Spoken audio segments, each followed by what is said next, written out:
So what's all the buzz with nuclear energy lately? If you haven't seen some of the recent headlines in the news, here's some to get you up to speed. There is widespread talk of nuclear revival, fueled by tech giants, investments in the energy sector, and the pressure to curb carbon emissions. In September, a deal was struck between Constellation Energy and Microsoft to reopen 3-Mile Island. Then, soon after, Google and Amazon followed and recently struck deals with nuclear operators and developers to fuel the boom of data centers. Even though nuclear is regaining popularity, you may still have concerns about its safety, but would it shock you to know that nuclear power has the highest safety record of all energy sources? And it's honestly simple, and it comes down to these main points. First, nuclear reactor technology is designed with some of the most stringent safety standards in the entire energy sector.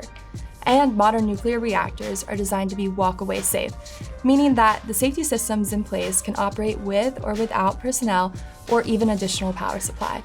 And over the decades, these safety systems have continuously improved. Nuclear plants have operated safely in the United States for over 6 decades. And I know people who fear this technology may point to 3-Mile Island, but you may be surprised to learn that the reported radiation exposure was similar to just getting an X-ray, and that's why no one reported getting sick. And on top of that, we have more features to help keep nuclear safe today.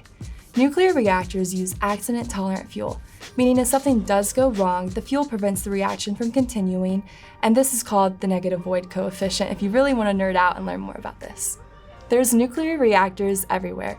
We have 94 reactors in the United States and 4 here in Texas, with a handful of operating research reactors. Safety is important, and so is reliability. Nuclear energy can run 24/7, providing consistent energy non-stop, unlike solar and wind that are reliant on the weather. Also, nuclear is so energy dense that solar farms require 31 times more land area, and onshore wind requires 173 times more land for the same amount of energy. Then, there's the next generation of nuclear reactors, called small modular reactors, or SMRs, and these aren't the giant power plants of the past. SMRs are smaller, obviously, and can offer even safer design features with greater flexibility for construction and site selection.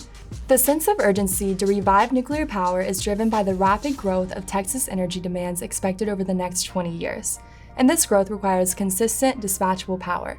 Luckily, we are uniquely equipped in Texas with uranium deposits all along our Gulf Coast, enough to power the entire US grid for 5 years if we wanted.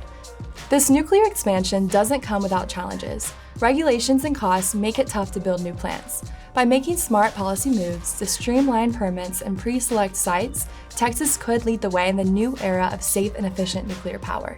If you want to learn more about how nuclear can power Texas's future, head over to lifepower.org. Thanks for watching, and let's keep talking about nuclear.